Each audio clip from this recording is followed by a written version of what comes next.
Hi everyone, my name is Luis Fernando. I am a materials engineer and today I will talk about a technology called Hot Melt Extrusion or HME. HME combines polymer processing technology with pharmaceutical science to make new enhanced medicines. Let's see how. First, remember that drugs are relatively small molecules that need to be transported in blood and other body fluids. They also need to permeate through cell membranes to reach their target. The Biopharmaceutics Classification System (BCS) classified drugs in four classes, according with their permeability and solubility.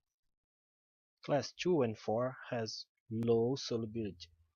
The problem is that most part of the drugs discovered until now has low solubility, and there is a place for enhancement. As being small molecules, drugs can arrange themselves into crystals, and it can lower the solubility of the drug. Moreover, one molecule can crystallize into more than one type of crystal, what is called polymorphism. The worst case scenario is to produce a drug crystallizing in one form that has acceptable solubility, and before it's consumed, the drug spontaneously transforms itself to another form that had serious solubility issues. The antiretroviral medication ritonavir suffered a temporary market withdrawal in the late 90s after polymorphism issue. There are several strategies to promote solubility enhancement, which we can highlight the drug dispersion in carriers. This can be done by mixing one substance in a matrix can be regarded as a result of two components, the distribution along the volume of the matrix and the dispersion of the substance separating from each other. There are many industrial processes for that, which one of them is the hot melt extrusion. Let's look how this process is done in pharmaceutical industry. But first, what is extrusion? Extrusion is a process with a material is forced against a hollow die, forming a shape of constant section. Pretty much what this Play-Doh set does. Extrusion is widely used in food industry, like the production of spaghetti pasta, in ceramics, bricks and other products as well, in metal profiles, mainly aluminum, and polymer, like the manufacturing of water pipes. Aluminum profiles are produced by random extrusion, whereas polymers, bad heat conductors, are processed by screw extrusion. In polymer screw extrusion, polymer pellets are fed in the hopper, are conveyed by screw and melted as absorb the heat generated from electroheaters in the barrel and from the friction with the extrusion screw and barrel walls. The screw has a mixing effect that helps the polymer to melt homogeneously. And what mixing do? Disperse particles in a matrix. That's what we want. It's a picture of a die extrusion of a mixture of bioabsorbable polymer and a drug in a typical hot metal extrusion process. The other common process used is spray drying, where a jet of solution of drug in a carrier is forced to a nozzle, forming a spray that is quickly dried, forming spherical particles. Spray drying is more usual process in pharmaceutical industry that has advantages like no need of milling and produce naturally spherical particles that have good flowability. On the other hand, HME has a great advantage of no need of solvents, allowing production with high purity. For maximized mixing, hot metal extrusion uses intermesh rotate twin screw extruders.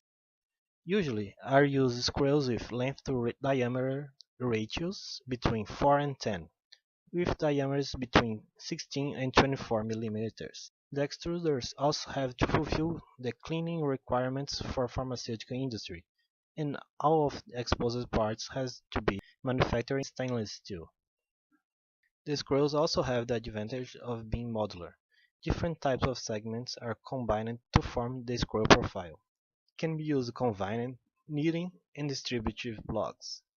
The materials used belong to three main categories: the drug, called active pharmaceutical ingredient or API, The bioabsorbable polymers, like BAF's Colidone and Solupo series, and Evonik Degusa's Eudragit series, and finally additives, like plasticizers and surfactants. In this last section, let's look some factors of the process development. We can consider four sets of factors: input variables, internal variables, monitoring parameters, and quality attributes. Input variables are what can be changed in order to modify the characteristics of the product. The extrusion involves many operations like dosing, melting, mixing, venting and pumping, and drying. It's possible to group in the input variables in three main categories: material variables like the type, fraction, size, form and ruggedness of the solid materials, or viscosity and other rheological properties of the liquid materials, both for polymer, APIs, and additives. Configuration variables that cannot be changed once the process is running, like the extruder type, length to the diameter of the screw, the type and disposition of the screw elements, vacuum and feed position. Last, the process parameters that can be changed during the process run, like the barrel temperatures, screw speed, feed rate, and vacuum pressure. The input variables affect the internal variables, like the temperature and the stress levels. These properties are defined at every infinitesimal point that we can call a particle, and then evolve in time. Let's look at a fictional particle traveling along the extruder in the L-axis of this plot, computing the time in the t-axis of the trajectory. The speed of particle can be higher or slower, and even being negative, like flow, depending on the screw segment type and the rheological conditions. Other particles can have trajectories slightly different, so the time as they exit in the die form a distribution, the residence time distribution. Here we see the same plot with the axis inverted. The temperature also have a distribution, so as the and mixing conditions. These internal variables along with material properties will define the quality attributes that will qualify the performance of the product. The morphology can be inspected by techniques like optical microscopy, X-ray diffraction, and differential scanning calorimetry. Stability tests employs the same techniques regarding the material before and after exposing in a controlled conditions for a specific time. The total drug release and the dissolution rate can be investigated by dissolution tests in fluids that mimic those found in the human body, analyzing the concentration of the drug by ultraviolet visible spectroscopy. The degradation and presence of impurities are usually inspected by Raman and infrared spectroscopy. And finally, the moisture content that harms the stability is usually tested by core-Fisher titration. The quality attributes sometimes are called offline monitoring parameters, since they cannot be measured as the process runs.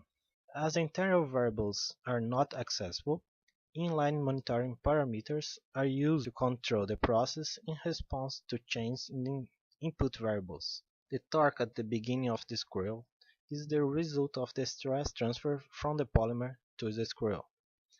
Too high stress can degrade the polymer and the API. To better infer about the local stress in the polymer and API, the torque must be considered relatively to the throughput and the rotation speed, what is called specific mechanical consumption. The melt temperature is usually probed at the die, and can be higher or lower the temperature programmed to the die, depending on the heat generation due to the friction of the flow. Too low temperatures rise the viscosity, and mechanical stress can lead to degradation. On the other hand, both polymer and principle, the API, are very sensitive to high temperatures. The pressure at the die also is usually measured. Higher pressure favors mixing, but levels too high can increase the residence time and also lead to degradation.